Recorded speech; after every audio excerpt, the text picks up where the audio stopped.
بسم اللہ الرحمن الرحیم۔ میرے سامنے اس وقت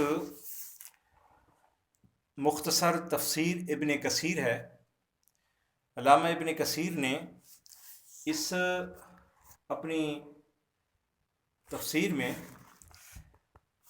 سورہ بقرہ کے بارے میں بالخصوص اور سورہ عمران کے حوالے سے، آل عمران کے حوالے سے، فضائل کے حوالے سے 5 احادیث کا ذکر فرمایا ہے۔ تو آج میں آپ کے سامنے وہ 5 احادیث بیان کرتا ہوں۔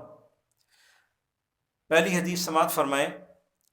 ان ابی ہریرہ رضی اللہ تعالی عنہ ان رسول اللہ صلی اللہ علیہ وآلہ وسلم قال لا تجعلوا بیوتکم قبورا فإن البیت الذی تقرأ فیہ سورۃ البقرہ لا يدخلہ الشیطان۔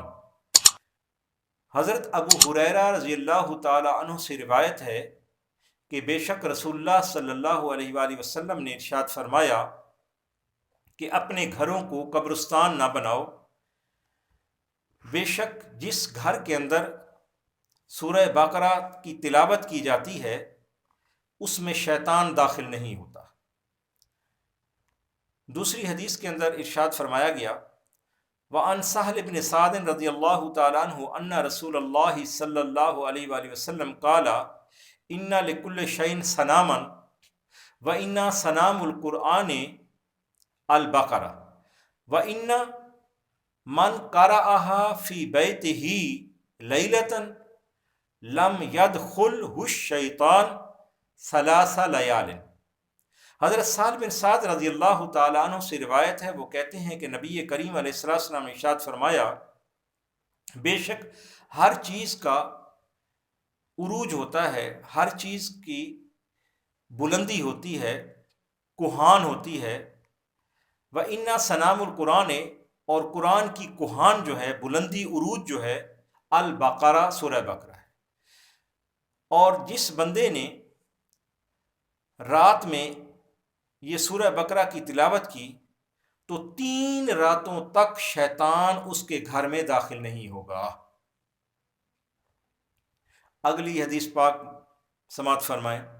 وعن ابی ہریرہ رضی اللہ تعالی عنہ انہ قال، حضرت ابو ہریرہ رضی اللہ تعالیٰ عنہ سے روایت ہے، وہ کہتے ہیں کہ نبی کریم علیہ السلام نے کچھ لوگوں کو بھیجا، کسی طرف بھیجا، اور بھیج رہے تھے جب آپ فاستقرأہم، تو آپ نے ان سے تلاوت طلب کی۔ آپ نے کہا کہ تم میں سے جس بندے کو جتنا قرآن آتا ہے وہ مجھے سنائے۔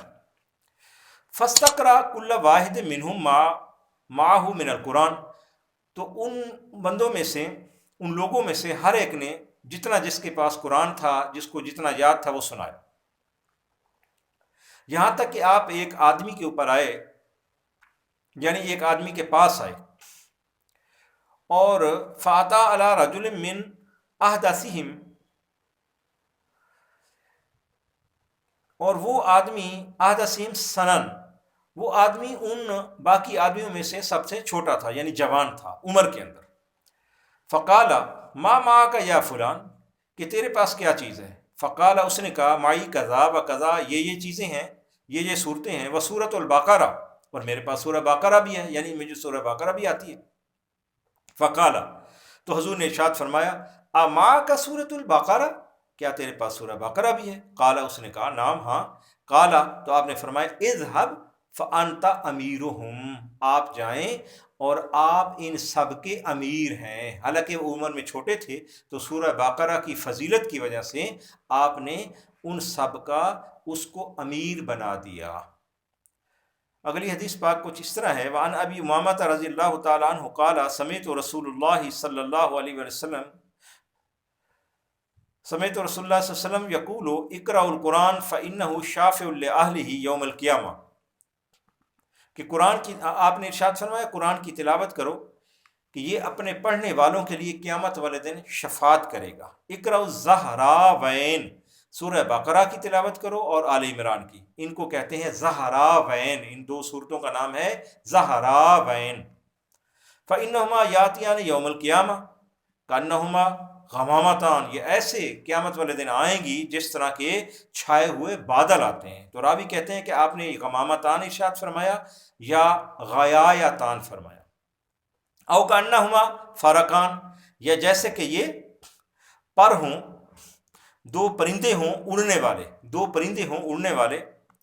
صوافن یا حاجان من اہلہما، اور اپنے پڑھنے والے کے لیے قیامت والے دن وہ جھگڑا کریں گے بخشش کے لیے، مغفرت کے لیے. ثم قال، پھر آپ نے ارشاد فرمایا اقرأ البقرہ، بقرہ پڑھو.